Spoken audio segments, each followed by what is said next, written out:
2024 সালের August September মাসে সেই রাজনৈতিক পট পরিবর্তনের পরে কিন্তু আমরা দেখেছি যে সংকটে থাকা বেশ কিছু ব্যাংকে গিয়ে গ্রাহকরা তাদের চাহিদা মোতাবেক টাকা তুলতে পারেনি। অনেক ব্যাংকেই আছে যারা হয়তো গ্রাহকরা চেক নিয়ে গিয়েছে, বেতনের টাকা তুলতে গিয়েছে, কিন্তু ব্যাংক তাদেরকে ফেরত দিয়েছে টাকা না দিয়ে বা অল্প পরিমাণ টাকা দিয়ে, কারণ তাদের কাছে তখন পর্যাপ্ত ক্যাশ ফ্লো ছিল না।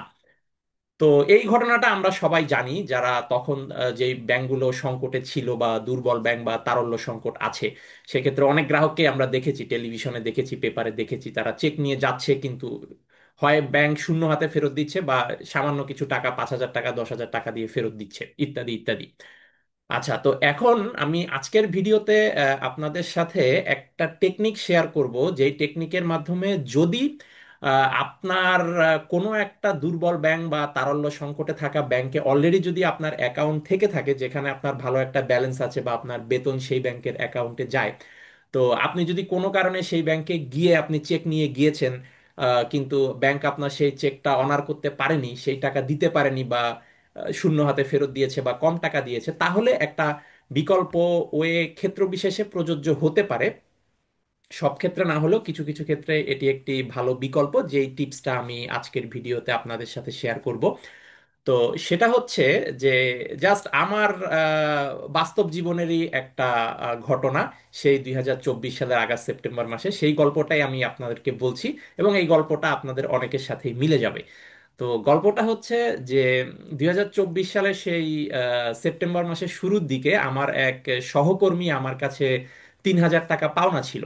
তো আমি ওই 3,000 টাকাটা তাকে ক্যাশে না দিয়ে আমি বললাম যে তুমি তোমার ব্যাংক অ্যাকাউন্ট নাম্বারটা আমাকে দাও, আমি সেটা ইন্টারনেট ব্যাংকিং এর মাধ্যমে ইএফটি বা এনপিএস করে তোমাকে ট্রান্সফার করে দিব। তো সে তখন আমাকে তার ইসলামী ব্যাংক বাংলাদেশ লিমিটেড বা আইবিবিএল এর যেই ব্যাংক অ্যাকাউন্ট আছে সেই অ্যাকাউন্টের নাম্বারটা আমাকে দিল। তো আমি অ্যাকাউন্টটা দেখার পরে বললাম যে যেহেতু তখন যেই ব্যাংকগুলো তারল্য সংকটে ছিল বা গ্রাহকরা টাকা তুলতে পারছিল না, তো এর মধ্যে কিন্তু এই ইসলামী ব্যাংক বাংলাদেশ লিমিটেডও তখন অনেক ক্ষেত্রে আমরা দেখেছি অনেক গ্রাহক হয়তো ঠিকমতো টাকা তুলতে পারছিল না, বা তখন একটা তারল্য সংকট ছিল এই ব্যাংকটির। তো আমি তখন বললাম, তো এই ব্যাংকে তো আমি অনেককেই দেখেছি যে টাকা তুলতে গিয়ে টাকা তুলতে পারছে না, এখন আমি যদি ইন্টারনেট ব্যাংকিং এর মাধ্যমে 3,000 টাকা ট্রান্সফার করি তোমার এই ব্যাংকের অ্যাকাউন্টে, তো যদি তুমিও সেটা টাকা তুলতে না পারো, তাহলে এইখানে তো টাকা দেওয়াটা রিস্কি এই অ্যাকাউন্টে। তো তখন সে আমাকে বলল যে সে আসলে যেটা করে এটা তার জন্য রিস্কি না। কারণ কি? কারণ সে তার যে ইন্টারনেট ব্যাংকিংটা আছে ওই ইসলামী ব্যাংক বাংলাদেশ লিমিটেডের, তো ওদের ওই ইসলামী ব্যাংক বাংলাদেশ লিমিটেডের ইন্টারনেট ব্যাংকিং এর মাধ্যমে সে লগ ইন করে সে ওই টাকাটা, লেটসে আমি ইএফটির মাধ্যমে বা এনপিএস করে তাকে 3,000 টাকা সেন্ড করলাম ওই অ্যাকাউন্টে, সে আবার ওই ব্যাংকের internet banking A log in করে ওই টাকাটা তার আবার ডাচ বাংলা ব্যাংক লিমিটেড বা ডিবিবিএল এ আরেকটা অ্যাকাউন্ট আছে, তো সে ওই 3,000 টাকাটা তখন কি করে ইন্টারনেট ব্যাংকিং এর মাধ্যমে ইএফটি বা এনপিএস এর মাধ্যমে ডাচ বাংলা ব্যাংক লিমিটেডের ওই অ্যাকাউন্টে ইন্টারনেট ব্যাংকিং এর মাধ্যমে ট্রান্সফার করে দেয়। দেন সে হচ্ছে ওই ডাচ বাংলা ব্যাংকের নিকটবর্তী একটা ব্রাঞ্চে গিয়ে চেকের মাধ্যমে সে টাকাটা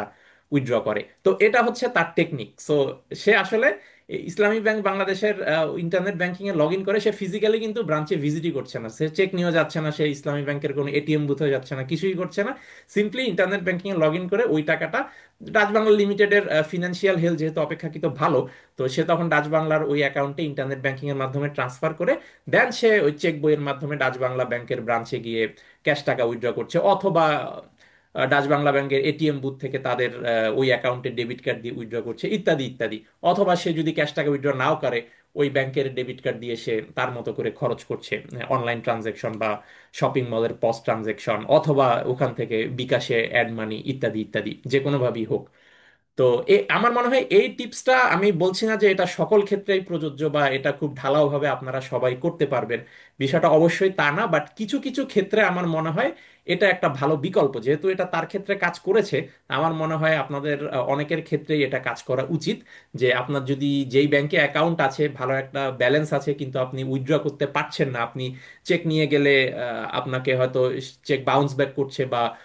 ওই পরিমাণ টাকা আপনাকে দিতে পারছে না ব্যাংক, সংকটে থাকা ব্যাংকগুলো বা দুর্বল ব্যাংকগুলো, সেক্ষেত্রে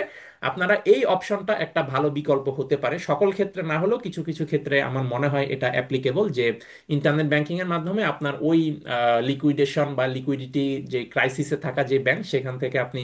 ভালো একটা ব্যাংকে, যে ব্যাংকের ফিনান্সিয়াল হেলথ অপেক্ষাকৃত বেটার, সেই ভালো ব্যাংকে আপনি আপনার টাকাটা ট্রান্সফার করে দেন ওই ব্যাংকের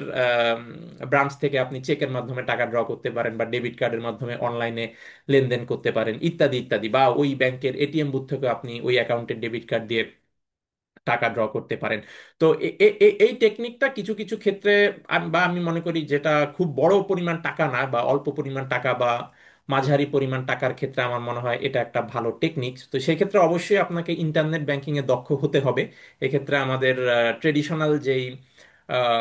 অ্যানালগ ব্যাংকিং, যে আমি ব্যাংকে চেক নিয়ে গেলাম, আমি ওখান থেকে ক্যাশ টাকা উইথড্র করলাম, এটার পাশাপাশি আমাদেরকে কিন্তু এই ডিজিটাল টেকনোলজি, ইন্টারনেট ব্যাংকিং এ বা ইএফটি করা, এনপিএস করা, এইসব ব্যাপারেও আমাদের সেই ডিজিটাল লিটারেসি বা ফিনান্সিয়াল লিটারেসিটা থাকতে হবে। এবং পাশাপাশি আপনার যদি ভালো কোনো ব্যাংকে অ্যাকাউন্ট না থেকে থাকে, সেটাও তৈরি করে নিতে হবে। বাংলাদেশের যে ব্যাংকগুলো অপেক্ষাকৃত, যেটা ক্যাপিটাল প্রোটেক্টেড আমরা বলে থাকি, লেটসে